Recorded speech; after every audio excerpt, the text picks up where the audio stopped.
Describe the security situation in the capital today. Are things improving from your perspective?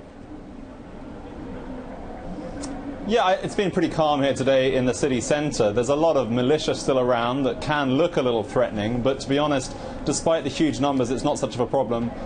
You can hear some loud protests going on behind me. On the streets, though, today, for the most part, it's been pretty calm. Willem, what kind of effects are we seeing on businesses in Kiev? Are things returning to normal? Yeah, it's interesting. You know, this main square has been the Central Revolution. It was just a week ago that we saw very violent protests and dozens of protesters left dead by security forces. And yet, you know, the hotels, the cafes, the little markets around this square are very active. In fact, underneath this square is a huge shopping mall that seems to be fully loaded with customers. The only concern seems to be amongst Kiev residents is getting money out of banks. A lot of the banks are not allowing large withdrawals. So that's something we're hearing a lot of people complaining about. Willem, I'm going to ask you to stand by because we want to get a view on the crisis in Ukraine from Washington. Bloomberg foreign policy correspondent Indira Lakshmanan joins me now. Indira, there are financial stresses on the new government in Kiev. I guess first off, is the IMF going to bail them out? The agency's been burned twice in 2008 and 2010 by Ukraine. Right, it's a good question. I mean, the IMF chief, Christian Lagarde, has said that a team will be going from the IMF to Kiev to do some investigation about what's needed. Now, the government has said first that it needs $35 billion for a 2-year bailout. Then they came back and more recently said we actually need $15 billion. Lagarde has asked them to not talk about figures because it's just confusing for everyone. Let's not forget that all of this began with the Russians back at the end of last year promising the Ukrainian government of Yanukovych a $15 billion bailout at that time. And that was part of what ignited the protests, those democratic-minded, liberal-minded Ukrainians who wanted more of an alliance with the EU, an association that would have allowed them to eventually get European Union membership.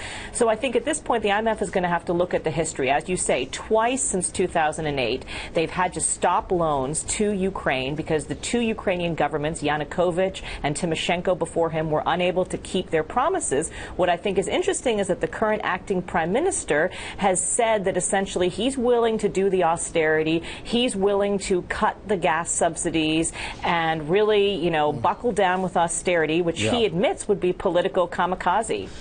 It would be, you know, would get them voted out possibly in 4 months. No doubt. Willem, you heard Indira just talking about the interim government there. I'm wondering what sense you are getting from people on the ground in Kiev. What do they think of the new leadership?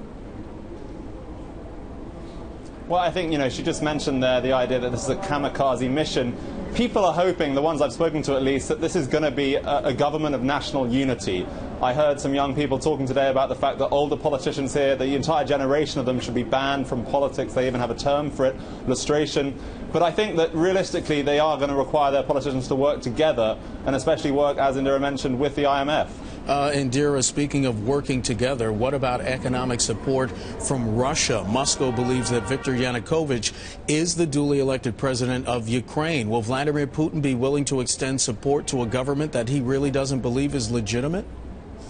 I think at this point, the U.S. is watching this very carefully. They don't know which way Russia is going to go. We've seen the Russian military exercises over the last few days. The AP has reported that some journalists saw some Russian troops amassing. Others have said that possibly it will be done sort of more under the radar by Russian-oriented people in the Crimea, may have a sort of creeping takeover. I think at this point we know that John Kerry, the Secretary of State, got on the phone with his Russian counterpart, Lavrov, and said, don't do anything untoward. Remember everything you warned us about not intervening in Libya and Syria, and you should, you know, do your, you know, put your money where your mouth is and also not intervene in Ukraine. So we'll have to see what happens. Willem, we were talking last week with the former U.S. ambassador to the European Union, Stuart Eisenstadt, and I'll ask Indira the same question. It's about these competing interests you have now between the United States and the European Union on the one hand, and then you have Russia on the other hand, and a lot of people talking about shades of the Cold War. Indira, let me start with you first. Are we seeing that as well? It's an excellent question, and I think the answer really depends on the lens through which you're looking. We've seen in the editorial pages of the Wall Street Journal people proclaiming this a new Cold War between the U.S. and Russia. On the other hand, you see the Obama administration very much trying to get away from that perspective. They know that they need Russia on so many other issues, on Syria and Iran and North Korea, and they don't want to alienate them over this one. They want Russia to go ahead with their loan bailout package, cooperate with the IMF, and, you know, even Kerry said this isn't Rocky IV. He's tried to make light of it, saying it's not a new Cold War. Willem, are you hearing that from people on the ground there? Do they sense East-West Cold War-like tensions? I would say the language that was being employed in the interview I had with the security chief, the newly appointed security chief here, he was certainly talking about 1991. He was mentioning the fact that Ukraine gave up its nuclear weapons as part of the Budapest Agreement. The idea that this is something that the West really owes this new generation of political leaders here who are striving against Russia is something that's been recurring again and again in my conversations. So yes.